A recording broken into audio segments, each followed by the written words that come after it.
ദൈവനാമം മുഹത്തപ്പെടുമാറാകട്ടെ. നമുക്ക് വീണ്ടും ഒരു സന്ധ്യാസമയം കൂടെ ഇപ്രകാരം ദൈവസന്നിധിയിൽ അടുത്ത് വരുവാനും ദൈവജനത്തിന് മുമ്പാകെ ആയിരിക്കുവാനും ദൈവം സഹായിച്ചു. അതോർത്ത് ദൈവത്തെ സ്തുതിക്കുന്നു, ദൈവത്തെ മഹത്വപ്പെടുത്തുന്നു. ബൈബിൾ സഭയുള്ള ബന്ധത്തില് നാം പുതിയ നിയമത്തില് ലൂക്കോസിന്റെ സുവിശേഷം വരെയാണ് നാം ഒരുമിച്ച് ചിന്തിച്ചത്. പ്രാർത്ഥനയിൽ ഓർത്തതുപോലെ 60 ക്ലാസ്സുകൾ ആ നിലയിൽ കംപ്ലീറ്റ് ചെയ്യുവാനായിട്ട് ദൈവം സഹായിച്ചു. ഇന്ന് അതിനുശേഷം യോഹന്നാന്റെ സുവിശേഷത്തിലേക്കാണ് നാം ഇന്ന് കടന്നു വരുന്നത്. യോഹന്നാൻ എഴുതിയ സുവിശേഷം നമുക്ക് ഒരുമിച്ച് ചിന്തിക്കാം എന്നാണ് ആഗ്രഹിക്കുന്നത്. അതായത് യോഹന്നാന്റെ സുവിശേഷത്തിന്റെ സർവേ ചെറിയ നിലയിൽ നടത്താമെന്നാണ് ആഗ്രഹിക്കുന്നത്. യോഹന്നാന്റെ സുവിശേഷം നാമ മത്തായി, മർക്കോസ്, ലൂക്കോസ് ഈ 3 സുവിശേഷങ്ങളിൽ നിന്ന് കഴിഞ്ഞ ദിവസങ്ങളിൽ നാമ ചിന്തിക്കുകയായിരുന്നു. ഈ 3 സുവിശേഷങ്ങളിൽ നിന്ന് യോഹന്നാന്റെ സുവിശേഷം വ്യത്യസ്തമായിട്ട് ഇരിക്കുന്നു. നാമ വായിക്കുമ്പോൾ മത്തായി, മർക്കോസ്, ലൂക്കോസ് ഈ 3 സുവിശേഷങ്ങള് ഒരേ നിലയിലുള്ള സുവിശേഷങ്ങളാണ്. എന്നാൽ യോഹന്നാന്റെ സുവിശേഷം അതിൽ നിന്ന് വ്യത്യസ്തമായിട്ടാണ് ഇരിക്കുന്നത്. ഈ മറ്റ് 3 സുവിശേഷങ്ങളില് വളരെ സാമ്യമുള്ളതുകൊണ്ട് അതിനെ സമവീക്ഷണ സുവിശേഷങ്ങൾ അല്ലെങ്കിൽ സിനോപ്റ്റിക് ഗോസ്പെൽസ് എന്നുള്ള പേരിൽ അറിയപ്പെടുന്നുണ്ട്. എന്നാൽ യോഹന്നാന്റെ സുവിശേഷം അതിൽ നിന്ന് വ്യത്യസ്തമായിട്ടുള്ള സുവിശേഷമാണ്. മറ്റ് മൂന്ന് സുവിശേഷങ്ങൾ അല്ലെങ്കിൽ സുവിശേഷ പുസ്തകങ്ങളില് മത്തായി, മർക്കോസ്, ലൂക്കോസ് ഈ 3 സുവിശേഷ പുസ്തകങ്ങളില് കർത്താവിന്റെ ഗലീലയിലെ ശുശ്രൂഷയാണ് അധികമായിട്ട് പറഞ്ഞിരിക്കുന്നതെങ്കിൽ യോഹന്നാൻ എഴുതിയ സുവിശേഷത്തില് കർത്താവിന്റെ യഹൂദ്യയിലെ ശുശ്രൂഷയാണ് അവിടെ പ്രധാനമായിട്ടും ഹൈലൈറ്റ് ചെയ്തിരിക്കുന്നത് എന്ന് നമുക്ക് മനസ്സിലാക്കാനാണ് സാധിക്കും. അപ്പോൾ ഗലീലയിലെ ശുശ്രൂഷകൾ മറ്റു 3 സുവിശേഷങ്ങൾ നാം കാണുമ്പോൾ യോഹന്നാന്റെ സുവിശേഷത്തില് നാം കർത്താവിന്റെ യഹൂദ്യയിലെ ശുശ്രൂഷകളാണ് നാം കാണുന്നത്. ഈ മറ്റ് 3 സുവിശേഷങ്ങൾ നാം ചിന്തിക്കുകയുണ്ടായി. മത്തായി, മർക്കോസ്, ലൂക്കോസ് ഈ 3 സുവിശേഷങ്ങൾ യഹൂദന്മാർക്കും അതുപോലെ യഹൂദന്മാരിൽ നിന്ന് രക്ഷിക്കപ്പെട്ടു വന്നവരും അതുപോലെ മറ്റ് ജാതികളിൽ നിന്ന് രക്ഷിക്കപ്പെട്ടു വന്നവർക്കുമാണ് ആ 3 സുവിശേഷങ്ങൾ എഴുതിയത്. മത്തായിയുടെ സുവിശേഷം പ്രധാനമായിട്ടും യഹൂദ വിശ്വാസികൾക്ക് വേണ്ടിയാണ് എഴുതിയത്. മർക്കോസിന്റെ സുവിശേഷം റോമക്കാരിൽ നിന്ന് വന്ന വിശ്വാസികൾക്ക് വേണ്ടിയാണ് എഴുതിയെങ്കിൽ ലൂക്കോസിന്റെ സുവിശേഷം പ്രധാനമായിട്ടും ഗ്രീക്ക് ഭാഷക്കാരിൽ നിന്ന് അല്ലെങ്കിൽ ഗ്രീക്കുകാരിൽ നിന്നും വിശ്വാസത്തിലേക്ക് വന്ന വിശ്വാസികൾക്കാണ് എഴുതിയെങ്കിൽ യോഹന്നാന്റെ സുവിശേഷം വിശ്വാസികൾക്ക് പൊതുവെ എഴുതിയ ഒരു സുവിശേഷമാണ് യോഹന്നാന്റെ സുവിശേഷം എന്ന് പറയുന്നത്. അതുകൊണ്ട് വിശ്വാസികൾക്ക് പൊതുവായിട്ട് ദൈവസഭയ്ക്ക് പൊതുവായിട്ട് എഴുതിയ സുവിശേഷമാണ് യോഹന്നാന്റെ സുവിശേഷം. അതുകൊണ്ട് മറ്റു സുവിശേഷങ്ങൾ നാം വായിക്കാൻ പാടില്ലെന്നോ മനസ്സിലാക്കാൻ പാടില്ലെന്നോ അല്ല അതിന്റെ അർത്ഥം. എല്ലാ സുവിശേഷങ്ങളും നമുക്ക് എല്ലാവർക്കും എല്ലാ വിശ്വാസികൾക്കും വേണ്ടിയാണ്. എങ്കിലും എഴുതിയ സമയത്ത് പ്രധാനമായിട്ടും അതിന്റെ എഴുത്തുകാരൻ എഴുതിയത് ആ കൂട്ടർക്ക് വേണ്ടിയാണ് എന്ന് മനസ്സിലാക്കേണ്ടുന്നത് വളരെ ആവശ്യമാണ്. ഈ യോഹന്നാന്റെ സുവിശേഷത്തില് കർത്താവിന്റെ സമ്പൂർണ്ണ ദൈവത്വമാണ് നമുക്ക് കാണുന്നത്. യോഹന്നാൻ ഇവിടെ എടുത്തു കാണിക്കാനായിട്ട് ആഗ്രഹിക്കുന്നത് കർത്താവ് യേശുക്രിസ്തു സമ്പൂർണ്ണ ദൈവം എന്നുള്ള നിലയിലാണ്. മത്തായിയുടെ സുവിശേഷത്തിൽ കർത്താവിനെ ഒരു രാജാവായിട്ട് ചിത്രീകരിക്കുമ്പോൾ മർക്കോസിന്റെ സുവിശേഷത്തിൽ കർത്താവിനെ ദാസനായിട്ട് മർക്കോസ് ചിത്രീകരിക്കുകയും ലൂക്കോസിന്റെ സുവിശേഷത്തിൽ കർത്താവിനെ സമ്പൂർണ്ണ മനുഷ്യൻ എന്നുള്ള നിലയിൽ ചിത്രീകരിക്കുകയും ചെയ്യുമ്പോൾ യോഹന്നാൻ കർത്താവിനെ സമ്പൂർണ്ണ ദൈവം എന്നുള്ള നിലയിലാണ് യോഹന്നാൻ കർത്താവിനെ പരിചയപ്പെടുത്തുന്നത്. ഇത് 4 നമ്മുടെ കർത്താവിന്റെ ജീവിതത്തോടുള്ള ബന്ധത്തിൽ നമുക്ക് മനസ്സിലാക്കാനായിട്ട് സാധിക്കും. ഓരോ സുവിശേഷകന്മാരും ഈ നിലയിലാണ് പല നിലയിലാണ് കർത്താവിന്റെ ജീവിതത്തോടും പ്രവർത്തനത്തോടും ബന്ധത്തില് ഊന്നൽ നൽകിയിരിക്കുന്നത് എന്ന് നമുക്ക് മനസ്സിലാക്കാനായിട്ട് സാധിക്കും. ഇനി യോഹന്നാന്റെ സുവിശേഷത്തിലേക്ക് നാം വരുമ്പോൾ ഇതിന്റെ എഴുത്തുകാരനോട് ബന്ധത്തിൽ നമുക്ക് യാതൊരു സംശയവുമില്ല. അപ്പോസ്തലനായ യോഹന്നാനാണ്. കർത്താവിന്റെ ശിഷ്യന്മാരിൽ ഒരാളായിരുന്ന യോഹന്നാനാണ് ഈ സുവിശേഷം എഴുതിയത് നമുക്ക് മനസ്സിലാക്കാനായിട്ട് സാധിക്കും. ആദ്യകാലം മുതൽ തന്നെ, അതായത് 1-ാം നൂറ്റാണ്ട് മുതൽ തന്നെ അല്ലെങ്കിൽ ഈ ആദ്യകാലം മുതൽ തന്നെ വിശ്വസിച്ചു വരുന്ന കാര്യമാണ് യോഹന്നാനാണ് ഈ സുവിശേഷം എഴുതിയത്. 1-ാം നൂറ്റാണ്ടിന്റെ അവസാനത്തിലാണ് യോഹന്നാൻ ഈ സുവിശേഷം എഴുതിയത്. ആ സമയം മുതൽ തന്നെ യോഹന്നാനാണ് ഇതിന്റെ എഴുത്തുകാരൻ എന്നുള്ള രീതിയിൽ യാതൊരു സംശയവും ഇല്ല എന്ന് നമുക്ക് മനസ്സിലാക്കാം. ആ നിലയിൽ 2-ാം നൂറ്റാണ്ടിനും ശേഷവുമുള്ള സഭാപിതാക്കന്മാരുടെ എഴുത്തുകളിൽ അവരുടെ സാക്ഷ്യങ്ങളിൽ ഒക്കെ വ്യക്തമായിട്ട് പറഞ്ഞിരിക്കുന്നതായിട്ട് നമുക്ക് മനസ്സിലാക്കാൻ സാധിക്കും. ഇത് യോഹന്നാനാണ് ഇത് എഴുതിയത്. ഇനിയും ഈ സുവിശേഷം വായിക്കുമ്പോഴും നമുക്ക് അത് മനസ്സിലാക്കാനായിട്ട് സാധിക്കും. യോഹന്നാൻ ഒരിടത്തും തന്റെ പേര് പറയുന്നില്ല, യോഹന്നാനാണ് എഴുതിയത് എന്ന സുവിശേഷത്തിൽ നാം കാണുന്നില്ല, തന്റെ പേര് പറയുന്നില്ലെങ്കിലും ഇത് വായിക്കുമ്പോൾ നമുക്ക് മനസ്സിലാവും ഇത് യോഹന്നാനാണ് എഴുതിയത്. ഒരു വേദഭാഗം നമുക്ക് വായിക്കാം. യോഹന്നാൻ 21-ന്റെ 21-ാം അധ്യായം 20-ാം വാക്യവും അതൊരു 24-ാം വാക്യം. 21-ാം അധ്യായത്തിന്റെ 20-ാം വാക്യം 24-ാം വാക്യം.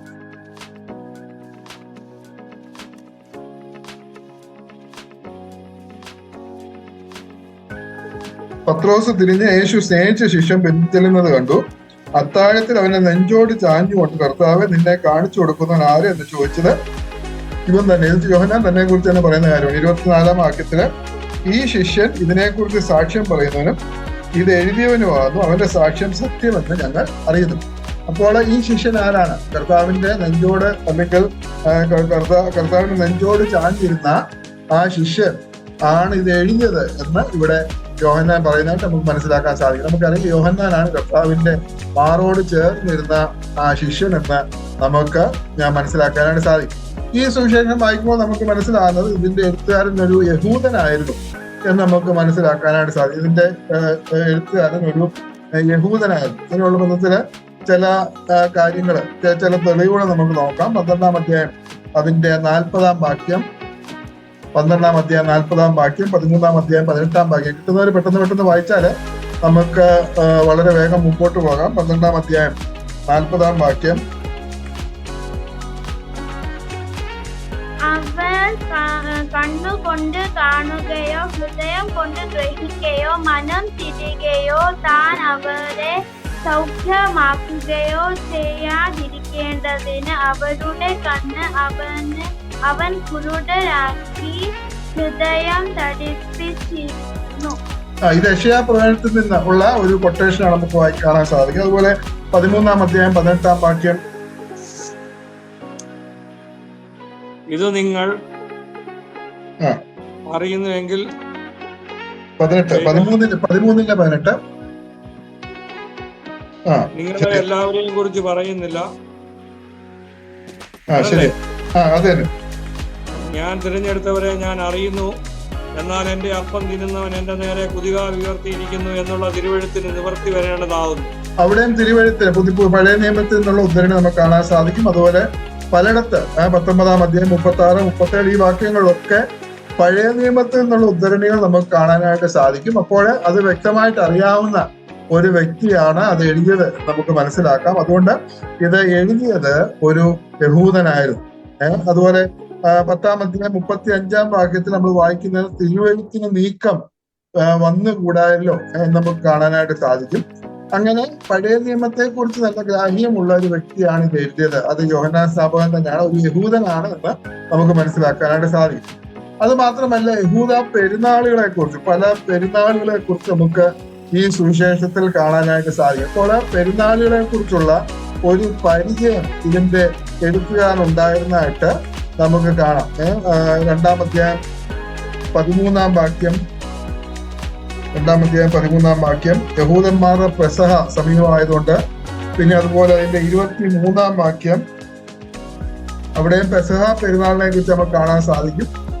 പിന്നീട് 6-ാം അധ്യായം 4-ാം വാക്യം, അവിടെയും പെസഹ പെരുന്നാളിനെ കുറിച്ച് പറയുന്നു. അങ്ങനെ 7-ാം അധ്യായം 37, 10-ാം അധ്യായം 22 ഈ സ്ഥലങ്ങളിലൊക്കെ യഹൂദന്മാരുടെ പെരുന്നാളുകളെ കുറിച്ചുള്ള എഴുത്തുകാരന്റെ അറിവ് നമുക്ക് കാണാൻ സാധിക്കും.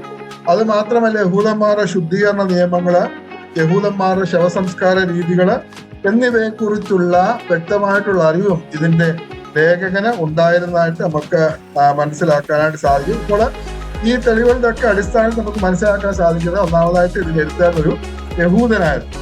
രണ്ടാമത്, ഇത് ഈ സംഭവങ്ങൾ ഇതിൽ ചോദിച്ചിരിക്കുന്ന സംഭവങ്ങള് എഴുതിയത് ഒരു ദൃക്സാക്ഷിയായിരുന്നു. കർത്താവിനോട് കൂടെ ആയിരുന്ന ഒരു വ്യക്തിയാണ് ഇത് എഴുതിയത്. അത് മറ്റാരുമല്ല, യോഹന്നാൻ അപ്പോസ്തലനായിരുന്നു എന്ന് നമുക്ക് മനസ്സിലാക്കാനായിട്ട് സാധിക്കും. യോഹന്നാന്റെ സുവിശേഷം തുടങ്ങുന്നത് 1-ാം അധ്യായം 1-ാം വാക്യത്തിൽ, ആദിയിൽ വചനം ഉണ്ടായിരുന്നു, വചനം ദൈവത്തോടു കൂടെയായിരുന്നു, വചനം ദൈവമായിരുന്നു, ആദിയിൽ ദൈവത്തോടു കൂടെയായിരുന്നു എന്നുള്ള വചനത്തെ കുറിച്ച് പറഞ്ഞുകൊണ്ടാണ് തുടങ്ങുന്നത്.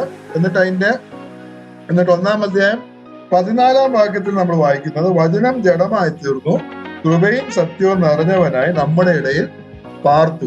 അവിടെ ആ വചനം കർത്താവ് യേശുക്രിസ്തുവാണ്, നമുക്കറിയാവുന്ന കാര്യമാണ്.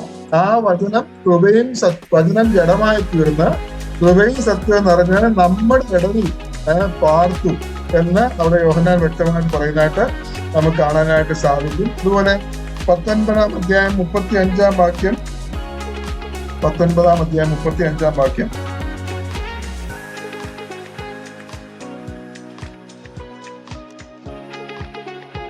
ഇത് കണ്ടവൻ സാക്ഷ്യം പറഞ്ഞിരിക്കുന്നു, അവന്റെ സാക്ഷ്യം സത്യമാകുന്നു. നിങ്ങളും വിശ്വസിക്കേണ്ടതിന് താൻ സത്യം പറയുന്നു എന്ന് അവൻ അറിയും. ഇത് കണ്ടവൻ സാക്ഷ്യം പറഞ്ഞിരിക്കുന്നു. അപ്പോൾ ഇത് എഴുതിയ വ്യക്തി ഇത് കണ്ടവനാണ്. ഇത് കണ്ടവൻ സാക്ഷ്യം പറഞ്ഞിരിക്കുന്നു, അവന്റെ സാക്ഷ്യം സത്യമാകുന്നു. അപ്പോൾ ഇത് കണ്ടവനാണ് ഇത് എഴുതിയത്. ഒരു ഐ വിറ്റ്നസ് ആണ്, ദൃക്സാക്ഷിയാണ് ഇത് എഴുതിയത് നമുക്ക് കാണാൻ സാധിക്കും. അതുപോലെ 21-ാം അധ്യായം 24-ാം വാക്യം, 21-ാം അധ്യായം 24-ാം വാക്യം. ഈ ശിഷ്യൻ ഇതിനെക്കുറിച്ച് സാക്ഷ്യം പറയുന്നവരും ഇത് എഴുതിയവനുമാകുന്നു, അവന്റെ സാക്ഷ്യം സത്യമെന്ന് ഞങ്ങൾ അറിയുന്നു. ഈ ശിഷ്യൻ ഇതിനെക്കുറിച്ച് സാക്ഷ്യം പറയുന്നവനും അവന്റെ സാക്ഷ്യം ഇത് എഴുതിയവനും ആകുന്നു. അപ്പോൾ ഇത് കണ്ടവനും അതുപോലെ ഇത് എഴുതിയവനുമാണ് ഈ ശിഷ്യൻ എന്ന് നമുക്ക് ഇവിടെ കാണാനായിട്ട് സാധിക്കും. അതുപോലെ അനേക ഭാഗങ്ങൾ നമ്മൾ വായിക്കുമ്പോൾ, യോഹന്നാന്റെ സുവിശേഷം നാം വായിക്കുമ്പോൾ നമുക്ക് മനസ്സിലാക്കാൻ സാധിക്കുന്ന ഒരു ദൃക്സാക്ഷി, അതായത് കർത്താവിന്റെ ഒരു ശിഷ്യൻ, കർത്താവിനോട് ഏറ്റവും അടുത്ത് നിന്ന ഒരു ശിഷ്യൻ ഇത് എഴുതുന്നതായിട്ട് നമുക്ക് മനസ്സിലാക്കാൻ സാധിക്കും. അത് മറ്റാരുമല്ല, യോഹന്നാൻ അപ്പോസ്തലനാണ് എന്ന് നമുക്ക് മനസ്സിലാക്കാനായിട്ട് സാധിക്കും. യോഹന്നാനെ കുറിച്ച് നമുക്ക് അറിയാവുന്ന കാര്യങ്ങളാണ്. യോഹന്നാനെ കുറിച്ച് നമുക്ക് വളരെ പരിചയമുണ്ട്. എന്താണ് ഈ പണ്ടത്തോളം യോഹന്നാനെ കുറിച്ച് ചില കാര്യങ്ങൾ, യോഹന്നാന്റെ ജീവിതത്തിലൂടെ ചില കാര്യങ്ങൾ നമുക്കൊന്ന് കടന്നു പോകാനായിട്ട് ആഗ്രഹിക്കും. യോഹന്നാൻ മത്തായിയുടെ സുവിശേഷം 26-ാം അധ്യായം 37-ാം വാക്യം വായിക്കാം. മത്തായിയുടെ സുവിശേഷം 26-ന്റെ 37, അതുപോലെ മർക്കോസ് 10-ന്റെ 35. മത്തായി 26-ന്റെ 37, മർക്കോസ് 10-ന്റെ 35. പത്രോസിനെയും സെബദി പുത്രന്മാർ ഇരുവരെയും കൂട്ടിക്കൊണ്ട് ചെന്ന് ദുഃഖിച്ചും വ്യാകുലപ്പെട്ടും തുടങ്ങി. മർക്കോസ് 10-ന്റെ 35 ബന്ധത്തില് മർക്കോസ് സെബദിയുടെ മക്കളായ യാക്കോബും യോഹന്നാനും അവന്റെ അടുക്കൽ വന്ന് അവനോട്. അപ്പോൾ യോഹന്നാന്റെ അപ്പന്റെ പേര് സെബദി, സെബദിയുടെ മകനായിരുന്നു യോഹന്നാൻ എന്ന് നമുക്ക് ഇവിടെ മനസ്സിലാക്കാൻ സാധിക്കും. അത് മാത്രമല്ല, യോഹന്നാന്റെ സഹോദരനായിരുന്നു യാക്കോബ്. സെബദി പുത്രന്മാര് യോഹന്നാനും യാക്കോബും. അപ്പോൾ അപ്പന്റെ പേര് സെബദി എന്നാണ്. യോഹന്നാന്റെ അമ്മയുടെ പേര് എന്തായിരുന്നു ആർക്കെങ്കിലും പറയാമോ? യോഹന്നാന്റെ അമ്മയുടെ പേര്?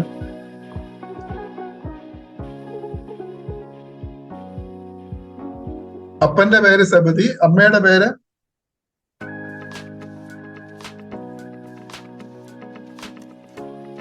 ഓക്കെ, നമുക്ക് വായിക്കാം. മത്തായിയുടെ സുവിശേഷം 27-ന്റെ 56, അതുപോലെ മർക്കോസിന്റെ സുവിശേഷം 15-ന്റെ 40. മത്തായി 27-ന്റെ 56. എന്നാൽ ഇതൊക്കെയും 27-ന് മത്തായി 20. അവരിൽ മഗ്ദലക്കാരത്തി മറിയയും യാക്കോബിന്റെയും യോസയുടെ അമ്മയായ മറിയയും സെബദി പുത്രന്മാരുടെ അമ്മയും ഉണ്ടായിരുന്നു. ഓക്കെ, മഗ്ദലക്കാരത്തി മറിയയും യാക്കോബിന്റെ യോസയുടെ അമ്മയായ മറിയയും സെബദി പുത്രന്മാരുടെ അമ്മയും ഉണ്ടായിരുന്നു. അവിടെ സെബദി പുത്രന്മാരുടെ അമ്മയുടെ പേര് പറഞ്ഞിട്ടില്ല. എന്നാല് മർക്കോസിന്റെ സുവിശേഷം 15-ാം അധ്യായം 40-ാം വാക്യം വായിക്കുമ്പോൾ നമുക്ക് മനസ്സിലാവും. മർക്കോസ് 15-ന്റെ 40. സ്ത്രീകളും ദൂരത്തു നിന്ന് നോക്കിക്കൊണ്ടിരുന്നു. അവരിൽ മഗ്ദലക്കാരത്തി മറിയയും ചെറിയ യാക്കോബിന്റെയും യോസയുടെ അമ്മ മറിയയും ശലോമി ഉണ്ടായിരുന്നു. ഈ 3 പേരെ കുറിച്ച് മത്തായി പറയുമ്പോൾ നാം അവിടെ വായിക്കുന്നത് മഗ്ദലക്കാരത്തി മറിയ, യാക്കോബിന്റെ യോസയുടെയും അമ്മയായ മറിയ, സെബദി പുത്രന്മാരുടെ അമ്മ. ഈ 3 പേരെയാണ് നമ്മൾ കാണുന്നത്. എന്നാല് മർക്കോസിന്റെ വിഷയത്തിൽ വായിക്കുന്നത് എന്താ? അവിടെ 10-ന് മർക്കോസ് 15-ന്റെ 40 നാം വായിച്ചത് അവരിൽ മർദ്ദനക്കാരത്തി മറിയയും ചെറിയ യാക്കോബിന്റെ യോസയുടെ അമ്മ മറിയയും ശലോമയും ഉണ്ടായിരുന്നു. അപ്പോൾ യോഹന്നാന്റെ യാക്കോബിന്റെയും അമ്മ എന്ന് പറയുന്ന അമ്മയുടെ പേര് ശലോമ നമുക്ക് മനസ്സിലാക്കാനായിട്ട് സാധിക്കും. അപ്പോൾ അപ്പന്റെ പേര് സെബദി, അമ്മയുടെ പേര് ശലോമ. പിന്നീട് സെബദി നമുക്കറിയാവുന്നതുപോലെ ഒരു മീൻപിടുത്തക്കാരനായിരുന്നു. സെബദി ഒരു മീൻപിടുത്തക്കാരനായിരുന്നു നമുക്ക് മനസ്സിലാക്കാനായിട്ട് സാധിക്കും. യോഹന്നാനും യാക്കോബും, സെബദിയുടെ പുത്രന്മാരായിട്ടുള്ള യോഹന്നാനും യാക്കോബും മീൻപിടുത്തത്തിൽ സെബദിയെ അല്ലെങ്കിൽ തങ്ങളുടെ പിതാവിനെ സഹായിച്ചിരുന്നതായിട്ട് നമുക്ക് മനസ്സിലാക്കാം. മർക്കോസിന്റെ സുവിശേഷം 1-ാം അധ്യായം 19-20 വാക്യം. മർക്കോസിന്റെ സുവിശേഷം 1-ാം അധ്യായം 19-20 വാക്യം. സെബദിയുടെ മകനായ യാക്കോബും അവന്റെ സഹോദരനായ യോഹന്നാനും പടകിലിരുന്ന് വല നന്നാക്കുന്നത് കണ്ടു. അപ്പോൾ കർത്താവ് അവരെ കാണുമ്പോൾ അവർ അപ്പനായിട്ടുള്ള സെബദിയുടെ കൂടെ ഇരുന്ന് വല നന്നാക്കുന്നതാണ് കാണുവാനായിട്ട് ഇടയായിട്ട് തീർന്നത്. അപ്പോൾ സെബദി മീൻപിടുത്തക്കാരനായിരുന്നു. യാക്കോബും യോഹന്നാനും ആ ജോലിയിൽ അപ്പനെ സഹായിച്ചിരുന്നായിട്ട് നമുക്ക് മനസ്സിലാക്കാനായിട്ട് സാധിക്കും. അപ്പോൾ അത് മാത്രമല്ല, കർത്താവിനെ അനുഗമിക്കുന്നതിന് മുമ്പ് യോഹന്നാൻ സ്നാപകന്റെ ശിഷ്യനായിരുന്നു എന്ന് നമുക്ക് മനസ്സിലാക്കാനായിട്ട് സാധിക്കും. കർത്താവിന്റെ ശിഷ്യനാവുന്നതിന് മുമ്പ്, കർത്താവിനെ അനുഗമിക്കുന്നതിന് മുമ്പ് യോഹന്നാൻ സ്നാപകന്റെ ശിഷ്യനായിരുന്നു യോഹന്നാൻ. യോഹന്നാന്റെ സുവിശേഷം 1-ാം അധ്യായം അതിന്റെ 35 മുതലുള്ള വാക്യങ്ങൾ നമ്മൾ വായിക്കുമ്പോൾ, യോഹന്നാന്റെ സുവിശേഷം 1-ാം അധ്യായം 35 മുതൽ 40 വരെയുള്ള വാക്യം. പിറ്റേന്നാൾ യോഹന്നാൻ പിന്നെയും തന്റെ ശിഷ്യന്മാരിൽ 2 പേരുമായി അവിടെ നിൽക്കുമ്പോൾ കടന്നു പോകുന്ന യേശുവിനെ നോക്കിയിട്ട്, ഇതാ ദൈവത്തിന്റെ കുഞ്ഞാടെന്ന് പറഞ്ഞു. അവൻ പറഞ്ഞത് ആ 2 ശിഷ്യന്മാർ കേട്ട് യേശുവിനെ അനുഗമിച്ചു. യേശു തിരിഞ്ഞ് അവർ പിന്നാലെ വരുന്നതുകൊണ്ട് അവരോട്, നിങ്ങൾ എന്തന്വേഷിക്കുന്നു എന്ന് ചോദിച്ചു. അവർ റബി എന്ന് വെച്ചാൽ ഗുരു, നീ എവിടെ പാർക്കുന്നു എന്ന് ചോദിച്ചു. അവൻ അവരോട്, വന്നു കാൺമീൻ എന്ന് പറഞ്ഞു. അങ്ങനെ അവൻ വസിക്കുന്ന ഇടം അവർ കണ്ട് അന്ന് അവനോടുകൂടെ പാർത്തു. അപ്പോൾ ഏകദേശം 10-ാം മണി നേരമായിരുന്നു. യോഹന്നാൻ പറഞ്ഞത് കേട്ട് അവനെ അനുഗമിച്ച 2 പേരിൽ ഒരുത്തൻ ശിമോൻ പത്രോസിന്റെ സഹോദരനായ അന്ത്രയോസ് ആയിരുന്നു.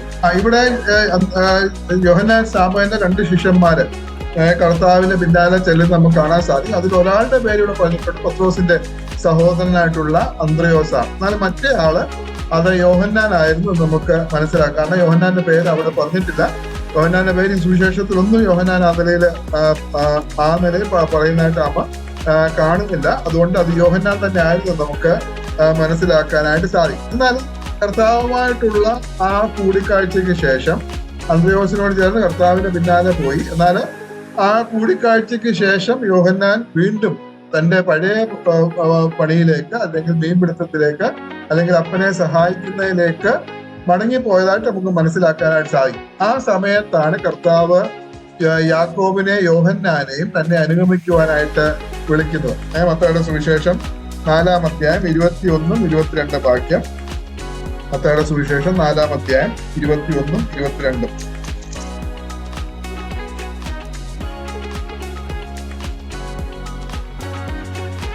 അവിടെ നിന്ന് മുമ്പോട്ട് പോയാറെ സെബദിയുടെ മകൻ യാക്കോബും അവന്റെ സഹോദരൻ യോഹന്നാനും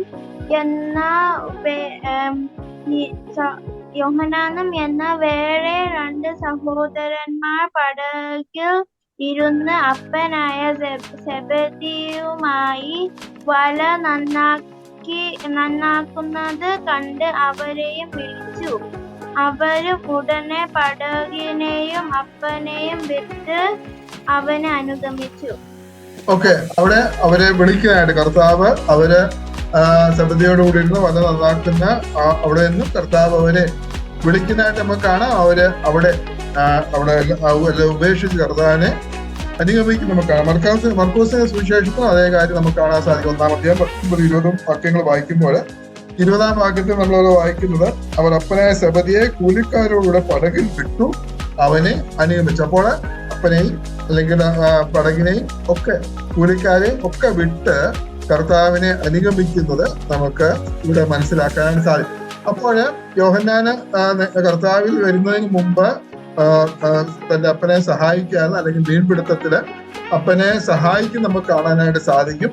സാമ്പത്തികമായിട്ട് നല്ല ചുറ്റുപാടുള്ള ഒരു കുടുംബമായിരുന്നു യോഹന്നാന്റെ കുടുംബം എന്ന് നമുക്ക് മനസ്സിലാക്കാനായിട്ട് സാധിക്കും. കാരണം സ്വന്തമായിട്ട് പടകും വലയും കൂലിക്കാരും ഒക്കെ ഉണ്ടായിരുന്നതായിട്ട് നമുക്ക് മനസ്സിലാക്കാനായിട്ട് സാധിക്കും. അങ്ങനെ സമ്പന്നമായിട്ടുള്ള ഒരു കുടുംബമായിരുന്നു. മീൻപിടുത്തം എന്ന് പറയുമ്പോൾ കേവലം വെറും മീൻപിടുത്തക്കാരല്ല, അല്ലെങ്കിൽ ആ ഒരു തൊഴിൽ ചെയ്യുന്ന സമ്പന്നരായിട്ടുള്ള ആളുകളായിരുന്നു ഒരു കുടുംബം എന്ന് നമുക്ക് മനസ്സിലാക്കാനായിട്ട് സാധിക്കും. പിന്നീട് യോഹന്നാനെയും യാക്കോബിനെയും ഒക്കെ കർത്താവ് അപ്പോസ്തലന്മാരായിട്ട് നിയമിക്കുന്നത് നമുക്ക് മനസ്സിലാക്കാം. മർക്കോസിന് സുവിശേഷം 3-ാം അധ്യായം 17-ാം വാക്യത്തില് ഈ 12 പേരെ അപ്പോസ്തലന്മാരായിട്ട് കർത്താവ് നിയമിക്കുന്നത് നമുക്ക് കാണാം. മത്തായിയുടെ സുവിശേഷം 10-ാം അധ്യായം 2-ാം വാക്യം, അവിടെ 12 പേരെ അപ്പോസ്തലന്മാരായിട്ട് നിയമിക്കുന്നത് നമുക്ക് മനസ്സിലാക്കാനായിട്ട് സാധിക്കും. പിന്നീട് മർക്കോസിന്റെ സുവിശേഷം 3-ാം അധ്യായം 17-ാം വാക്യം വായിക്കാം. മർക്കോസ് 3-ന്റെ സബദിയുടെ മകനായ യാക്കോബ്, യാക്കോബിന്റെ സഹോദരനായ യോഹന്നാൻ, ഇവർക്ക് ഇടിമക്കൾ എന്നർത്ഥമുള്ള ഗവർണർഗസ് എന്ന് പേരിട്ടു. അന്ത്രയോസ്, ഫിലിപ്പോസ്. അപ്പോൾ കർത്താവ് ഇവർക്ക്, ഈ യാക്കോബിനും യോഹന്നാനും ഒരു പേരിടുന്നതായിട്ട് നമുക്ക് മനസ്സിലാക്കാനായിട്ട് സാധിക്കും. ഇടിമക്കൾ എന്നർത്ഥമുള്ള ബോവനേർഗസ് എന്ന് അവർക്ക് പേരിട്ടു. അത് കർത്താവ് ഇവർക്ക് പ്രത്യേകമായിട്ട്, ഇവർക്ക് ഈ സഹോദരന്മാർക്ക് യാക്കോബിനും യോഹന്നാനും സെബദി മക്കൾക്ക് ഇട്ട പേരാണ്. ബോവനേർഗസ് എന്നുള്ള പേര് അവർക്ക് ഇട്ടതായിട്ട് നമുക്ക് മനസ്സിലാക്കാനായിട്ട് സാധിക്കും. അത് ഒരുപക്ഷെ അവരുടെ ആ ഒരു ഉത്സാഹവും ഒരു എരിവും ഒക്കെ കണ്ടുകൊണ്ട് കർത്താവ് ഇട്ട പേരാണ് ഇടിമക്കൾ, സൺസ് ഓഫ് തണ്ടർ. ഇടിമക്കൾ എന്ന് പറഞ്ഞാൽ അന്യോന്യം ഇടി കൂടെ എന്നുള്ള അർത്ഥമല്ല, ഇടി, തണ്ടർ, ഇടി.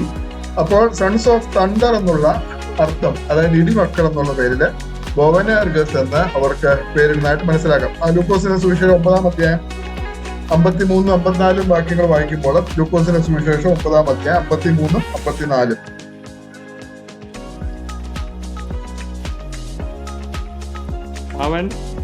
എന്നാൽ അവൻ യെരൂശലേമിലേക്ക് പോകുവാൻ ഭാവിച്ചിരിക്കയാൽ അവർ അവനെ കൈക്കൊണ്ടില്ല. അത് അവന്റെ ശിഷ്യന്മാരായ യാക്കോബും യോഹന്നാനും കണ്ടിട്ട്, കർത്താവെ, ഏലിയാവ് ചെയ്തതുപോലെ ആകാശത്ത് തീ ഇറങ്ങി അവരെ നശിപ്പാൻ ഞങ്ങൾ പറയുന്നത് നിനക്ക് സമ്മതമെന്ന് ചോദിച്ചു.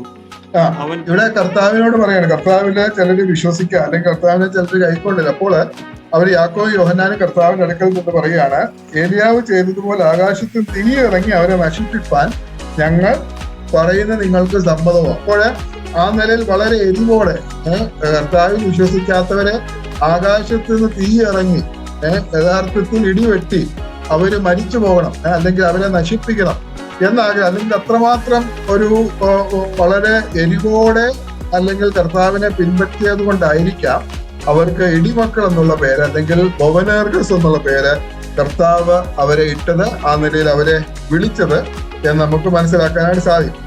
പിന്നീട് നമ്മൾ കാണുന്നുണ്ട് അവര് ഒരിക്കല് അവരുടെ അമ്മയോട് കൂടെ കർത്താവിന്റെ അടുക്കൽ വന്നിട്ട് ഒരു വിചിത്രമായിട്ടുള്ള അപേക്ഷയ്ക്ക് നമുക്ക് കാണാനായിട്ട് സാധിക്കും. മത്തായിയുടെ സുവിശേഷം 20-ാം അധ്യായം 20 മുതൽ 24 വരെയുള്ള വാക്യങ്ങള്. മത്തായി 20-ന്റെ 20 മുതൽ 24 വരെ.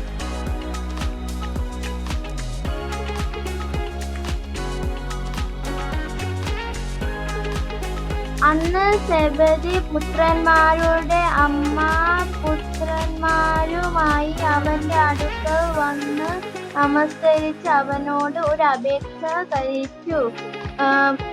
നിനക്ക് എന്തു വേണം എന്ന് അവൻ അവളോട് ചോദിച്ചു. അവൾ അവനോട്, ഈ എന്റെ പുത്രന്മാർ ഇരുവരും നിന്റെ രാജ്യത്തിൽ ഒരുത്തൻ നിന്റെ വലത്തും ഒരുത്തൻ ഇടത്തും ഇരിപ്പാൻ അരുളി ചെയ്യണമേ എന്ന് പറഞ്ഞു. അതിന് ഉത്തരമായി യേശു, നിങ്ങൾ യാചിക്കുന്നത് ഇന്നത് എന്ന് നിങ്ങൾ അറിയുന്നില്ല. ഞാൻ കുടിപ്പാനിരിക്കുന്ന പാനപാത്രം കുടിപ്പാൻ നിങ്ങൾക്ക് കഴിയുമോ എന്ന് ചോദിച്ചു. കഴിയും എന്ന് അവൾ പറഞ്ഞു. അവൻ അവരോട്, എന്റെ പാനപാത്രം നിങ്ങൾ കുടിക്കും നിശ്ചയം, എങ്കിലും എന്റെ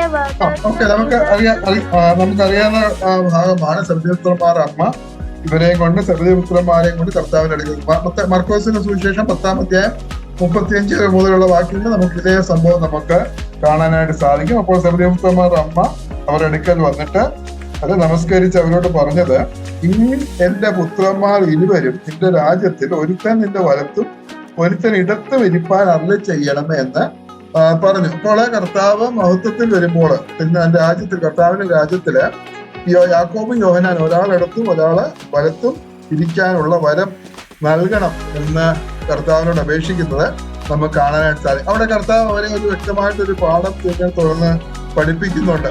ഈ ലോകത്തിൽ എല്ലാവരും എല്ലാ മേഖലകളിലും നമ്മള് അധികാരത്തിന് വേണ്ടിയുള്ള ആഗ്രഹവും ഉടമ്പടിയുമാണ് നമുക്ക് കാണാനായിട്ട് സാധിക്കുന്നത്. നമുക്ക് ലോകപ്രകാരം നോക്കിയാലും ആത്മീയ കോണത്തിൽ നോക്കിയാലും എല്ലാവർക്കും അധികാരമാണ് എല്ലാവരുടെയും മോഹം, ആഗ്രഹം എന്ന് പറയുന്നത്. എന്നാല് കർത്താവ് അവരെ അന്ന് പഠിപ്പിച്ച ഒരു ലെസൺ എന്ന് പറഞ്ഞാല് ഇത് ഒരു ശുശ്രൂഷയാണ്, അല്ലാതെ മറ്റുള്ളവർക്ക് അധികാരം കാണിക്കാനുള്ള ഒരു കാര്യമായിട്ടല്ല ഇരിക്കുന്നത്. ഇവിടെ കർത്താവ് പിന്നെ തുടർന്ന് താഴെ അതിനുശേഷം 25 മുതൽ നമ്മൾ വായിക്കുന്ന, യേശു അവരെ അടുക്ക വിളിച്ച് ജാതികളുടെ അധിപന്മാർ അവരിൽ കർത്തൃത്വം ചെയ്യുന്നുവെന്നും മഹത്തുക്കൾ അവരുടെ മേൽ അധികാരം നടത്തുന്നു എന്നും നിങ്ങൾ അറിയുന്നു. നിങ്ങളിൽ അങ്ങനെ അരുത്. നിങ്ങളിൽ മഹാനാകുവാൻ ഇച്ഛിക്കുന്നവനല്ല നിങ്ങളുടെ ശുശ്രൂഷക്കാരനാകണം. നിങ്ങളിൽ ഒന്നാമനാകുവാൻ ഇച്ഛിക്കുന്നവനല്ല നിങ്ങളുടെ ദാസനാകണം. മനുഷ്യപുത്രനെ ശുശ്രൂഷ ചെയ്യിപ്പാനല്ല, ശുശ്രൂഷിപ്പാനും അനേകർക്ക് വേണ്ടി തന്റെ ജീവനെ മറുവിലയെ കൊടുപ്പാനും വന്നതുപോലെ തന്നെ എന്ന് പറഞ്ഞു. ഈ ക്രിസ്തീയ മാർഗം എന്ന് പറഞ്ഞാൽ മറ്റുള്ള എല്ലാ മാർഗങ്ങളെക്കാളും, ലോകത്തിലുള്ള എല്ലാ മാർഗങ്ങളെക്കാളും വ്യത്യസ്തമായിട്ടുള്ള ഒന്നാണ്.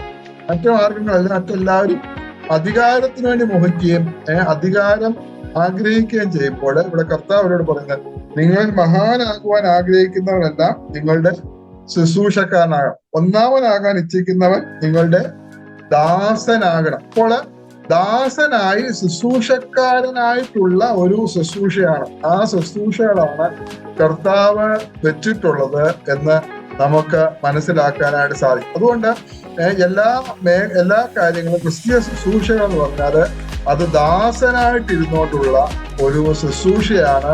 അത് നാം മനസ്സിലാക്കുക. ആ ഒരു വലിയ പാഠം അവരെ കർത്താവ് അവിടെ പഠിപ്പിക്കുന്നതായിട്ട് നമുക്ക് മനസ്സിലാക്കാനായിട്ട് സാധിക്കും. ഇനിയുമായി ഈ യോഹന്നാന് കർത്താവിന്റെ പ്രിയ ശിഷ്യന്മാരിൽ ഒരാളായിരുന്നു. കർത്താവിന് അനേക ശിഷ്യന്മാരുണ്ടായിരുന്നു. 70 പേരോളം കർത്താവിന്റെ ആ ഒരു പുറമെയുള്ള വലയത്തില് 70 പേരോളം ഉണ്ടായിരുന്നു. എന്നാല് 12 പേരെ തെരഞ്ഞെടുത്ത് അവർക്ക് അപ്പോസ്തോലന്മാരെന്നുള്ള പേര് കർത്താവ് കൊടുക്കുന്നതായിട്ട് നമുക്ക് കാണാനായിട്ട് സാധിക്കും. സ്ഥാനീയരായിട്ടുള്ള അപ്പോസ്തോലന്മാർ അല്ലെങ്കിൽ ശിഷ്യന്മാർ, അവര് 12 പേരായിരുന്നു. എന്നാൽ കർത്താവ് അതിൽ നിന്ന് വീണ്ടും 3 പേരെ ചില പ്രത്യേക സന്ദർഭങ്ങളിൽ സെലക്ട് ചെയ്ത് കർത്താവിന്റെ പ്രിയ ശിഷ്യന്മാരായിട്ട് 3 പേരെ സെലക്ട് ചെയ്യാനായിട്ട് നമുക്ക് കാണാനായിട്ട് സാധിക്കും. അത് പത്രോസും യാക്കോബും യോഹന്നാനുമാണ്. ഇവര് 3 പേരാണ്. അപ്പോൾ ഈ യോഹന്നാൻ ഇവര് 3-ല് ഒരാളായിരുന്നു. കർത്താവിന്റെ പ്രിയ ശിഷ്യന്മാരിൽ ഒരാളായിരുന്നു.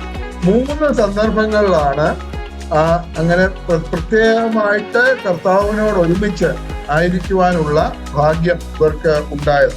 മർക്കോസിന്റെ സുവിശേഷം 5-ാം അധ്യായം 37-ാം വാക്യം. മർക്കോസ് 5:37. പത്രോസും യാക്കോബിന്റെ സഹോദരനായ യോഹന്നാനും അല്ലാതെ മറ്റാരും തന്നോടുകൂടെ ചെല്ലുവാൻ സമ്മതിച്ചില്ല. പള്ളിപ്രമാണിയുടെ വീട്ടില് പള്ളിപ്രമാണി മകളെ ഉയർപ്പിക്കുന്ന മൊത്തത്തിൽ അവിടെ 3 പേരെ മാത്രം, പത്രോസിനെയും യാക്കോബിനെയും യോഹന്നാനെയും, അവരിൽ ഒരാളായിരുന്നു യോഹന്നാനെന്ന് നമുക്ക് മനസ്സിലാക്കാം. 9-ാം അധ്യായം 2-ാം വാക്യം. 9-ാം അധ്യായം 2-ാം വാക്യം. 6 ദിവസം കഴിഞ്ഞ ശേഷം യേശു പത്രോസിനെയും യാക്കോബിനെയും യോഹന്നാനെയും കൂട്ടി ഉയർന്ന മലയിലേക്ക് തനിച്ചു കൊണ്ടുപോയി അവരുടെ മുമ്പാകെ രൂപാന്തരപ്പെട്ടു. മറുരൂപ മലയിൽ കർത്താവ് രൂപാന്തരപ്പെട്ടപ്പോൾ അവിടെയും പത്രോസിനെയും യാക്കോബിനെയും യോഹന്നാനെയും മാത്രമായിട്ട് കൊണ്ടുപോകുന്നത് നമുക്ക് കാണാൻ സാധിക്കും. പിന്നെ 3-ാമതായിട്ടുള്ള സ്ഥലമാണ് ഗത്സമന. 14-ാം അധ്യായം അതിന്റെ 33-ാം വാക്യം. ഗത്സമനയിൽ കർത്താവിന്റെ ഏറ്റവും അടുക്കൽ ഇരിക്കുവാനുള്ള ആ ഭാഗ്യം അവർക്ക് ലഭിച്ചു. 14-ാം അധ്യായം മർക്കോസ് 14:33. പിന്നെ അവൻ പത്രോസിനെയും യാക്കോബിനെയും യോഹന്നാനെയും കൂട്ടിക്കൊണ്ട് വ്യാകുലപ്പെടുവാനും തുടങ്ങി. ഓക്കെ, അപ്പോൾ അവിടെ മറ്റു ശിഷ്യന്മാരെ അവരുടെ തിരുത്തി ഇവരെ മാത്രം കൂട്ടിക്കൊണ്ട് അല്പം മുമ്പോട്ട് പോയി വ്യാകുലപ്പെടാനും ശ്രമിക്കാനും തുടങ്ങി. പിന്നെ അവരെയും അവിടെ ഇരുത്തി പിന്നെ കർത്താവ് പിന്നെ അല്പം മുമ്പോട്ട് പോകുന്നതായിട്ട് നമുക്ക് കാണാനായിട്ട് സാധിക്കും. അപ്പോൾ അവിടെ പള്ളിപ്രമാണിയുടെ മകളെ ഉയർപ്പിക്കുന്ന സ്ഥലത്ത് മരുഭൂമലയില്, അതുപോലെ ഗത്സമനയില്, ഈ 3 സ്ഥലങ്ങളിൽ കർത്താവിന്റെ ഏറ്റവും അടുത്ത് ഇരിക്കാനുള്ള ആ ഒരു ഭാഗ്യം ഇവർക്ക് ലഭിച്ചു. അതായത് കർത്താവിന്റെ ഏറ്റവും പ്രിയ ശിഷ്യന്മാരിൽ ഒരാളായിട്ട് യോഹന്നാന് തീരുവാനായിട്ട് സാധിച്ചു. അതില് യോഹന്നാന് മാത്രമേ ലഭിച്ച ഒരു വലിയ ഭാഗ്യമുണ്ട്. കർത്താവിന്റെ മാറോട് ചാരി ഇരുന്ന ശിഷ്യൻ, അല്ലെങ്കിൽ കർത്താവ് ഏറ്റവും അധികം സ്നേഹിച്ച ശിഷ്യൻ എന്ന് അറിയപ്പെട്ടിരുന്നത് യോഹന്നാനാണ്. യോഹന്നാന്റെ സുവിശേഷം 13-ാം അധ്യായം 23-ാം വാക്യം. യോഹന്നാൻ 13:23.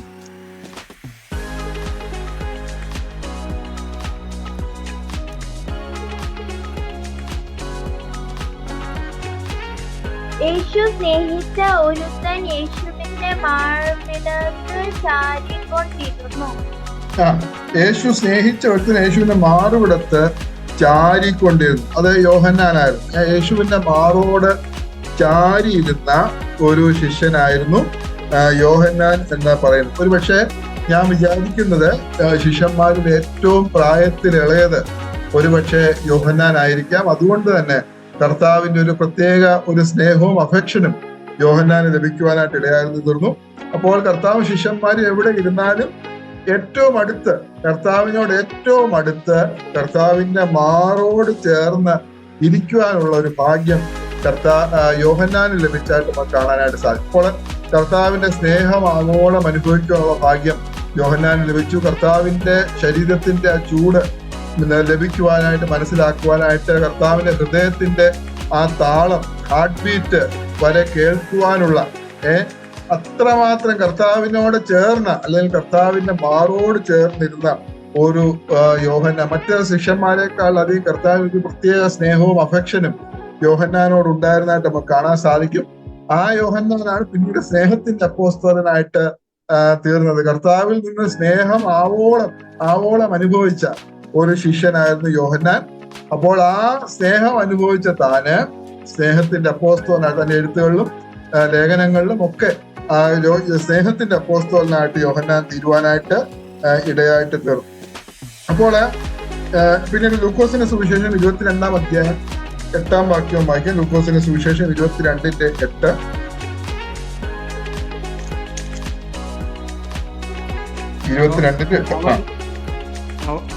അവൻ പത്രോസിനെയും യോഹന്നാനെ, നിങ്ങൾ പോയി നമുക്ക് പെസഹ കഴിപ്പാൻ ഒരുക്കുവീൻ എന്ന് പറഞ്ഞു. അത് തന്നെയല്ലേ? അതന്നെ, പെസഹ കഴിക്കാനായിട്ട് ഒരുക്കുവാൻ പത്രോസിനോട് കൂടെ അയക്കപ്പെട്ടത് യോഹന്നാനാണ്. യോഹന്നാനെയും പത്രോസിനെയാണ് കർത്താവ് പെസഹായ്ക്ക് വേണ്ടി ഒരുക്കുവാനായിട്ട് അയച്ചത് നമുക്ക് ഇവിടെ മനസ്സിലാക്കാൻ സാധിക്കും. അത് മാത്രമല്ല,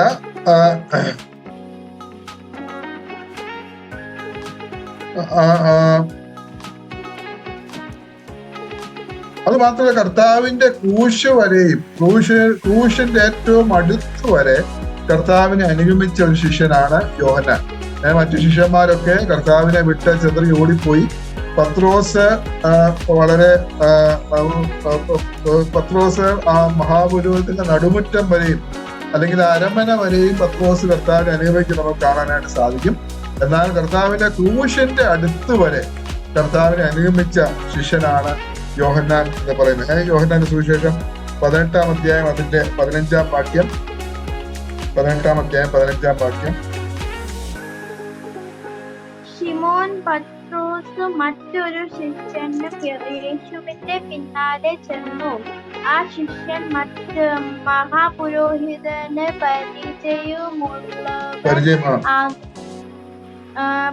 പരിചയമുള്ളവനാകയാൽ യേശുവിനോട് കൂടെ മഹാപുരോഹിതന്റെ നടുമുറ്റത്ത് കടന്നു. പത്രോസ് ആ മഹാപുരോഹിതന്റെ നടുമുറ്റം വരെ പോയതായിട്ട് നമുക്ക് കാണാൻ സാധിക്കും. എന്നാൽ അതിൽ കൂടുതൽ കർത്താവിന്റെ അടുത്തോട്ട് ചെല്ലുവാനായിട്ട് പത്രോസിന് സാധിച്ചില്ല. എന്നാൽ യോഹന്നാനെ കുറിച്ച് നമ്മൾ വായിക്കുന്നത് 19-ാം അധ്യായം, യോഹന്നാന്റെ സുവിശേഷം 19-ാം അധ്യായം 26-ഉം 27-ഉം വാക്യം. യേശു തന്റെ അമ്മയും താൻ സ്നേഹിച്ച ശിഷ്യനും നിൽക്കുന്ന കണ്ടിട്ട്, സ്ത്രീയെ, ഇതാ നിന്റെ മകൻ എന്ന് അമ്മയോട് പറഞ്ഞു. പിന്നെ ശിഷ്യനോട്, ഇതാ നിന്റെ അമ്മ എന്ന് പറഞ്ഞു. ആ നാഴിക മുതൽ ആ ശിഷ്യൻ അവളെ തന്റെ വീട്ടിൽ കൈക്കൊണ്ടു. അപ്പോഴേ ക്രൂശിന്റെ അടുത്ത് കർത്താവിന്റെ ക്രൂശിന്റെ അടുത്ത് വരെ ചെന്ന ശിഷ്യനാണ് യോഹന്നാൻ, അല്ലെങ്കിൽ കർത്താവിന്റെ ക്രൂശിന് അടുത്ത് വരെയും കർത്താവിനെ അനുഗമിച്ച ശിഷ്യനാണ്. അത് മാത്രമല്ല കർത്താവ് തന്റെ അമ്മയെ യോഹന്നാനെയാണ് ഏൽപ്പിച്ചത്. പിന്നീട് തുടർന്ന് സ്ത്രീയെ ഇതാ നിന്റെ മകൻ, അതുപോലെ ശിഷ്യനോട് അതായത് യോഹന്നാനോട് ഇതാ നിന്റെ അമ്മ എന്ന് പറഞ്ഞു. ആ നാഴികയിൽ തന്നെ ആ ശിഷ്യൻ അവളെ തന്റെ വീട്ടിൽ കൈക്കൊണ്ടു. അപ്പോൾ കർത്താവ് തന്റെ അമ്മയുടെ ഉത്തരവാദിത്വം ഏൽപ്പിച്ചത് ഈ യോഹന്നാനെ ആയിരുന്നു. അല്ലെങ്കിൽ ആ ക്രൂശിന്റെ അടുത്ത് വരെയും അനുഗമിക്കാനുള്ള വലിയ ഭാഗ്യം യോഹന്നാന് ലഭിച്ചതായിട്ട് നമുക്ക് കാണാൻ സാധിക്കും.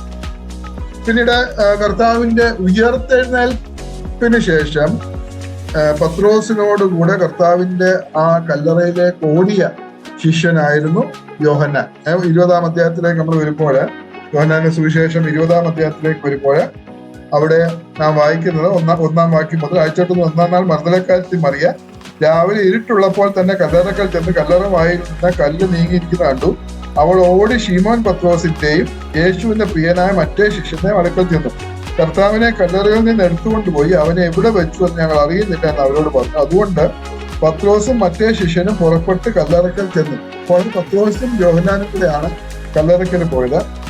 ഞാൻ നമ്മളോട് വായിക്കുന്ന 4-ാം വാക്യം, 20 ഒന്നിച്ചോടി മറ്റേ ശിഷ്യൻ പത്രോസിനേക്കാൾ വേഗത്തിലോടി ആദ്യം കല്ലറക്കലെത്തി. അപ്പോൾ ശിഷ്യന്മാർ പത്രോസ് യോഹന്നാൻ ഒരുമിച്ചോടി, എന്നാലും യോഹന്നാൻ പത്രോസിനേക്കാളും വേഗത്തിലോടി പത്രോസിനേക്കാൾ ആദ്യം കല്ലറക്കലെത്തി നമുക്ക് കാണാനായിട്ട് സാധിക്കും. അപ്പോൾ കർത്താവിന്റെ സ്നേഹം യോഹന്നാൻ വളരെയധികം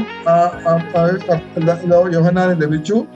അത് മാത്രമല്ല ആ യോഹന്നാൻ കർത്താവിനെയും അതുപോലെ ഉണ്മയായിട്ട് സ്നേഹിച്ചായിട്ട് നമുക്ക് മനസ്സിലാക്കാം. അതുകൊണ്ടാണ് കർത്താവിന്റെ ക്രൂശിന്റെ അടുത്ത് വരെ ചെന്ന് കർത്താവിന്റെ ഉയർത്തെഴുന്നേറ്റെന്നുള്ള വിവരം അറിഞ്ഞപ്പോൾ, അല്ലെങ്കിൽ ഈ സംഭവങ്ങളൊക്കെ അറിഞ്ഞപ്പോൾ പത്രോസിനേക്കാളും വേഗത്തിൽ ഓടി കല്ലറയ്ക്കല് എത്തുന്ന ആ യോഹന്നാനെ നമുക്ക് ഇവിടെ കാണാനായിട്ട് സാധിക്കും. അപ്പോൾ ആ നിലയില് ആ കല്ലറയ്ക്കലെത്തി, എന്നാൽ അവിടെ കർത്താവിനെ കണ്ടില്ല, അല്ലെങ്കിൽ കർത്താവിന്റെ ശരീരം അവിടെ കണ്ടില്ല.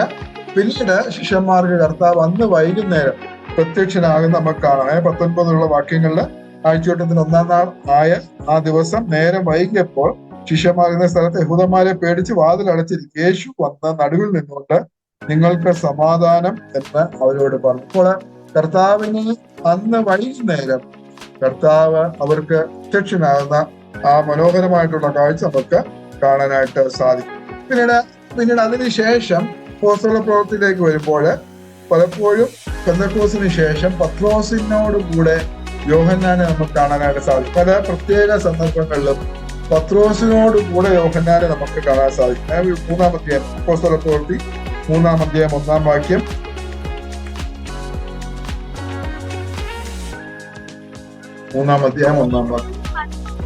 ഒരിക്കൽ പത്രോസും യോഹന്നാനും 9-ാം മണിനേരം പ്രാർത്ഥനാ സമയത്ത് അവിടെ തന്നെ വിഷയം നമുക്കറിയാം. ഒരു ജന്മന മോഡത്തിലായിട്ടുള്ള ഒരു വ്യക്തിയെ അവിടെ കർത്താവിന്റെ നാമത്തില് സൗഖ്യമാക്കി നമുക്ക് കാണാൻ സാധിക്കും. അപ്പോൾ അവിടെ പത്രോസിനോട് കൂടെ യോഹന്നാൻ അവിടെ ഉണ്ടായിരുന്നു. 4-ാം അധ്യായം 19-ാം വാക്യം അപ്പോസ്തല പ്രവൃത്തി 4:19.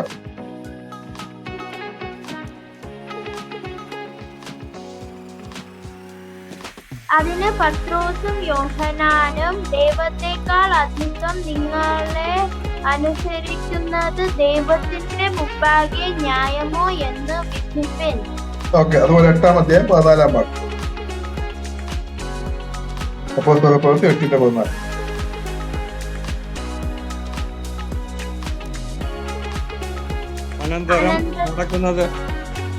അനന്തരം യെരൂശലേമിലുള്ള അപ്പോസ്തലന്മാർ ശമര്യർ ദൈവവചനം കൈക്കൊണ്ടു എന്ന് കേട്ട് പത്രോസിനെയും യോഹന്നാനെയും അവരുടെ അടുക്കൽ അയച്ചു. അവർ ശമര്യർ ദൈവവചനം കേട്ടു അല്ലെങ്കിൽ വിശ്വസിച്ചു എന്ന് യെരൂശലേമിലെ സഭ അറിഞ്ഞപ്പോൾ പത്രോസിനെയും യോഹന്നാനെയുമാണ് ശമര്യയിലേക്ക് അയച്ചത്. അവിടെ പത്രോസിനോട് കൂടെ യോഹന്നാനെയും സഭ അറിയിക്കുന്നതായിട്ട് നമുക്ക് മനസ്സിലാക്കാനായിട്ട് സാധിക്കും. അങ്ങനെ പല സന്ദർഭങ്ങളിലും പത്രോസിനെ യോഹന്നാൻ അനുഗമിക്കുന്നതായിട്ട്, അല്ലെങ്കിൽ പത്രോസിനോട് കൂടെ യോഹന്നാനെ നമുക്ക് കാണാനായിട്ട് സാധിക്കും. അത് മാത്രമല്ല ആദിമസഭ അല്ലെങ്കിൽ യെരൂശലേമിലെ സഭയുടെ തൂണുകളിൽ ഒരാളായിരുന്നു യോഹന്നാൻ നമുക്ക് മനസ്സിലാക്കാം. 15-ാം അപ്പോസ്തല പ്രവൃത്തി 15-ാം അധ്യായം അതിന്റെ 6-ാം വാക്യം 15-ാം അധ്യായം 6-ാം വാക്യം,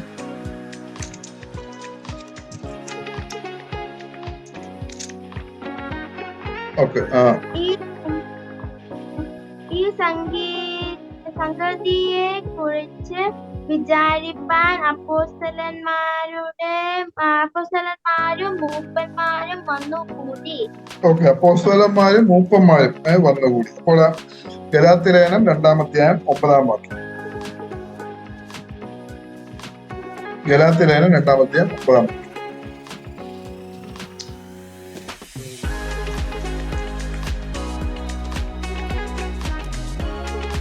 എനിക്ക് ലഭിച്ച കൃപ അറിഞ്ഞും കൊണ്ട് തൂണുകളായി എണ്ണപ്പെട്ടിരുന്ന യാക്കോബും കേഫാവും യോഹന്നാനും തൂണുകളായി എണ്ണപ്പെട്ട യാക്കോബും കേഫാവും യോഹന്നാനും. അപ്പോൾ യെരൂശലേം സഭയുടെ 3 തൂണുകളായിരുന്നു യാക്കോബും കേഫാവും, അതായത് പത്രോസും യോഹന്നാനും. ഇവിടെ യാക്കോബ് എന്ന് പറയുന്നത് യോഹന്നാന്റെ സഹോദരനായിട്ടുള്ള യാക്കോബല്ല, അല്ലെങ്കിൽ അപ്പോസ്തലനായിട്ടുള്ള യാക്കോബല്ല. കാരണം ആ അപ്പോസ്തലനായ യാക്കോബ് അതിനു മുമ്പേ മരിച്ചു, രക്തസാക്ഷിയായിട്ട് തീർന്നായിട്ട് നമുക്ക് മനസ്സിലാക്കാം. അപ്പോൾ ഈ യാക്കോബ് എന്ന് പറഞ്ഞാൽ കർത്താവിന്റെ സഹോദരനായ യാക്കോബാണ്. അപ്പോൾ യാക്കോബ്, പത്രോസ്, യോഹന്നാൻ, ഇവര് 3 പേരായിരുന്നു സഭയുടെ തൂണുകൾ. ഇപ്പോൾ തൂണുകളായിട്ട് അറിയപ്പെട്ടവരിൽ ഒരാളായിരുന്നു യോഹന്നാൻ എന്ന് നമുക്ക് മനസ്സിലാക്കാം. പിന്നീട് യോഹന്നാനെ പത്മോസ് ദ്വീപിലേക്ക് ഡൊമീഷ്യൻ ചക്രവർത്തിയുടെ സമയത്ത് നാട് കടത്തിയതായിട്ട് നമുക്ക് മനസ്സിലാക്കാനായിട്ട് സാധിക്കും. അങ്ങനെ പത്മോസ് എന്നുള്ള ആ ഏകാന്ത ദ്വീപിലേക്ക് യോഹന്നാനെ ഡൊമീഷ്യൻ ചക്രവർത്തിയുടെ സമയത്ത് സുവിശേഷ നിമിത്തം നാട് കടത്തിയുണ്ടായി. എന്നാൽ അതിനുശേഷം അവിടെ നിന്ന് താൻ മോചിതനാവുകയും പിന്നീട് മടങ്ങി എഫെസോസില് വരികയും ഉണ്ടായി. അങ്ങനെ എഫെസോസിലാണ് യോഹന്നാൻ തന്റെ അവസാന നാളുകൾ, അവിടുത്തെ മൂപ്പനായിട്ടിരുന്ന്, അവിടുത്തെ സഭയിലെ മൂപ്പനായിട്ടിരുന്ന് അവസാന നാളുകൾ, തന്റെ വാർദ്ധക്യത്തിന്റെ സമയങ്ങൾ യോഹന്നാൻ അവിടെ ചെലവഴിച്ചതായിട്ട് നമുക്ക് മനസ്സിലാക്കാനാണ് സാധിക്കും. അങ്ങനെ ആ എഫെസോസിലെ സഭയെ തന്റെ മരണം വരെയും ശുശ്രൂഷിച്ച ഒരു യോഹന്നാനെ നമുക്ക് മനസ്സിലാക്കാൻ സാധിക്കും. ആ സമയത്താണ് എഫെസോസിലായിരുന്ന തന്റെ വാർദ്ധക്യകാലത്ത്, തന്റെ അവസാന നാളുകളിലാണ് യോഹന്നാൻ ഈ പുസ്തകങ്ങൾ എഴുതിയത്. യോഹന്നാൻ എഴുതിയ 5 പുസ്തകങ്ങളാണ് പുതിയ നിയമത്തിലുള്ളത്. യോഹന്നാന്റെ സുവിശേഷം, അതുപോലെ യോഹന്നാന്റെ 3 ലേഖനങ്ങൾ, വെളിപ്പാട് പുസ്തകം. ഈ 5 പുസ്തകങ്ങളാണ് യോഹന്നാൻ എഴുതിയ പുസ്തകങ്ങൾ. പുതിയ നിയമത്തിലെ പൗലോസ് കഴിഞ്ഞാൽ ഏറ്റവും അധികം പുസ്തകങ്ങൾ എഴുതിയത് യോഹന്നാനാണ്. 5 പുസ്തകങ്ങളാണ് യോഹന്നാൻ എഴുതിയത്. അപ്പോൾ ഈ സമയത്താണ്, എഫെസോസിൽ ആയിരുന്ന ഈ സമയത്താണ് യോഹന്നാൻ ഈ 5 പുസ്തകങ്ങളും എഴുതിയത് എന്ന് നമുക്ക് മനസ്സിലാക്കാനായിട്ട് സാധിക്കും. സ്നേഹത്തിന്റെ അപ്പോസ്തലനാണ് യോഹന്നാൻ. അപ്പോൾ തന്റെ എഴുത്തുകളെല്ലാം ആ ദൈവ സ്നേഹത്തെ കുറിച്ചുള്ള ആ വർണ്ണന നമുക്ക് വളരെ വ്യക്തമായിട്ട് നമുക്ക് കാണാനായിട്ട് സാധിക്കും. യോഹന്നാൻ എഫെസോസിൽ വെച്ചാണ് മരിച്ചത് എന്നാണ് പൊതുവെ കരുതപ്പെടുന്നത്. എഫെസോസിലാണ് യോഹന്നാൻ മരിച്ചത്. വാർദ്ധക്യം മൂലം യോഹന്നാന് മരിച്ചതായിട്ട് നമുക്ക് കാണാം. കർത്താവിന്റെ ശിഷ്യന്മാരിൽ സ്വാഭാവിക മരണം ലഭിച്ച ഒരേ ഒരാളാണ് യോഹന്നാൻ. മറ്റെല്ലാവരും രക്തസാക്ഷികളായിട്ട് തീരുന്ന കാഴ്ചയാണ് നമുക്ക് ചരിത്രത്തിലൊക്കെ നമുക്ക് മനസ്സിലാക്കാനായിട്ട് സാധിക്കും. മറ്റെല്ലാ ശിഷ്യന്മാരും രക്തസാക്ഷികളായിട്ട് തീർന്നപ്പോൾ യോഹന്നാൻ മാത്രമാണ് അവരുടെ സ്വാഭാവിക മരണം അനുഭവിച്ചത് എന്ന് നമുക്ക് മനസ്സിലാക്കാനായിട്ട് സാധിക്കും. അതിനെക്കുറിച്ച് ഒരു സൂചന കർത്താവ് യോഹന്നാന് നൽകുന്നതായിട്ട് നമുക്ക് യോഹന്നാന്റെ സുവിശേഷം 21-ാം അധ്യായത്തിൽ നമുക്ക് കാണാനായിട്ട് സാധിക്കും. 21-ാം അധ്യായത്തില് അവിടെ യോഹന്നാൻ വാർദ്ധക്യം ചെന്നിട്ട് മരിക്കുമെന്നുള്ള സൂചന അവിടെ കർത്താവ് നൽകുന്നതായിട്ട് നമുക്ക് മനസ്സിലാക്കാനായിട്ട് സാധിക്കും. അപ്പോൾ യോഹന്നാൻ മാത്രമേ സ്വാഭാവിക മരണം വരിച്ചുള്ളൂ, എന്നാൽ ബാക്കി എല്ലാവരും രക്തസാക്ഷികളായി. അതുകൊണ്ട് യോഹന്നാന്റെ ജീവിതത്തിൽ കഷ്ടതകളില്ലായിരുന്നു, പ്രയാസങ്ങളില്ലായിരുന്നു എന്നുള്ളതല്ല. യോഹന്നാനും വളരെ പീഡനത്തിലൂടെ, കഷ്ടതയിലൂടെ കടന്നുപോയ ഒരു അപ്പോസ്തലനാണ്. പത്മോസ് ദ്വീപിലേക്ക് നാടുകടത്തപ്പെടുകയും പല രീതിയിലുള്ള പ്രയാസങ്ങളും പ്രതികൂലങ്ങളും അഭിമുഖീകരിച്ച ഒരു അപ്പോസ്തലനാണ് യോഹന്നാൻ എന്ന് പറയുന്നത്. മറ്റെല്ലാവരും കർത്താവിന് വേണ്ടി രക്തസാക്ഷികളായി കർത്താവിന് വേണ്ടിയുള്ള ജീവിതം കൊടുത്തപ്പോൾ യോഹന്നാൻ ജീവനോടെ ഇരുന്ന് കർത്താവിന് വേണ്ടി അന്ത്യം വരെയും വിശ്വസ്തനായിട്ട് നിലനിന്ന ആ ഒരു യോഹന്നാനെയാണ് നമുക്ക് കാണുവാനായിട്ട് മനസ്സിലാക്കുവാനായിട്ട് ഇടയായിട്ട്. അങ്ങനെ യോഹന്നാനെ കുറിച്ച് നമുക്ക് ഈ നിലയിൽ യോഹന്നാന്റെ ആ ചരിത്രം നമുക്ക് മനസ്സിലാക്കാനായിട്ട് സാധിക്കും. യോഹന്നാൻ സ്നേഹത്തിന്റെ അപ്പോസ്തലനായിരുന്നു. ഇത് നമ്മെ സഹായിക്കട്ടെ. തുടർന്ന് ഈ പുസ്തകം അല്ലെങ്കിൽ യോഹന്നാന്റെ സുവിശേഷം നമുക്ക് തുടർന്നുള്ള കാര്യങ്ങൾ അടുത്ത ആഴ്ച നമുക്ക് ഒരുമിച്ച് ചിന്തിക്കാം എന്നാണ് ആഗ്രഹിക്കുന്നത്. അപ്പോൾ യോഹന്നാൻ കർത്താവിന്റെ മാറുകോട് ചാരിയിരുന്ന ഒരു ശിഷ്യനായിരുന്നു. മറ്റു ശിഷ്യന്മാരിൽ വെച്ച് പ്രിയ ശിഷ്യന്മാരിൽ ഒരാളായിരുന്നു. പല കർത്താവും ശിഷ്യന്മാർ ഇരിക്കുമ്പോൾ എപ്പോഴും യോഹന്നാന്റെ സ്ഥാനം എന്ന് പറഞ്ഞാൽ കർത്താവിനോട് ചേർന്ന്, കർത്താവിന്റെ മാറോട് ചേർന്ന് ഇരിക്കുന്ന ഒരു ശിഷ്യനായിരുന്നു യോഹന്നാൻ. കർത്താവിന്റെ സ്നേഹം വളരെയേറെ അനുഭവിച്ച ഒരു വ്യക്തിയായിരുന്നു യോഹന്നാൻ. കർത്താവിന്റെ ഹൃദയത്തിന്റെ താളം വരെയും കേൾക്കുവാൻ, കർത്താവിന്റെ ശരീരത്തിന്റെ ചൂട് ലഭിക്കുവാൻ ഭാഗ്യം ലഭിച്ച ഒരു അപ്പോസ്തലനാണ്, അല്ലെങ്കിൽ ശിഷ്യനായിരുന്നു യോഹന്നാൻ. ദൈവസ്നേഹം ആവോളം യോഹന്നാൻ അനുഭവിച്ചു. അത് മാത്രമല്ല, ആ യോഹന്നാൻ ആ കർത്താവിനെ തിരിച്ചും സ്നേഹിക്കുന്നത് നമുക്ക് കാണാനായിട്ട് സാധിക്കും. ക്രൂശ് വരെയും കർത്താവിനെ അനുഗമിക്കുകയും, അത് മാത്രമല്ല കർത്താവിന്റെ കല്ലറയിൽ ഏറ്റവും ആദ്യം പത്രോസിനേക്കാൾ മുമ്പേ ഓടിയെത്തുന്ന ആ ഒരു കാഴ്ചയും ഒക്കെ നമുക്ക് കാണാൻ സാധിക്കും. അപ്പോൾ തനിക്ക് കർത്താവിൽ നിന്ന് സ്നേഹം ലഭിച്ചു. ആ കർത്താവിനെ താനും തിരികെ സ്നേഹിച്ചതായിട്ട് നമുക്ക് മനസ്സിലാക്കാൻ സാധിക്കും. സ്നേഹത്തിന്റെ അപ്പോസ്തലനായിട്ട്, ദൈവസ്നേഹത്തെ കുറിച്ച് പറയുന്ന ഒരു അപ്പോസ്തലനായിട്ട് യോഹന്നാനെ നമുക്ക് മനസ്സിലാക്കാനായിട്ട് സാധിക്കും. നമ്മുടെ ജീവിതത്തിൽ നമുക്ക് ദൈവസ്നേഹം ആവോളം അനുഭവിക്കുവാനായിട്ട് ഇടയായിട്ട് തീർന്നിട്ടുണ്ട്. ദൈവസ്നേഹം നാം ഓരോ നിമിഷവും നാം അനുഭവിച്ചുകൊണ്ടിരിക്കുകയാണ്. അപ്പോൾ ദൈവസ്നേഹം നാം അനുഭവിക്കുമ്പോൾ നമുക്ക് ആ ദൈവത്തെ നമുക്ക് തിരികെ സ്നേഹിക്കുവാൻ, നമ്മുടെ കർത്താവിനെ നമുക്ക് ഉണ്മയായിട്ട് സ്നേഹിക്കാനായിട്ട് നമുക്കും ഇടയായിട്ട് തീരണം.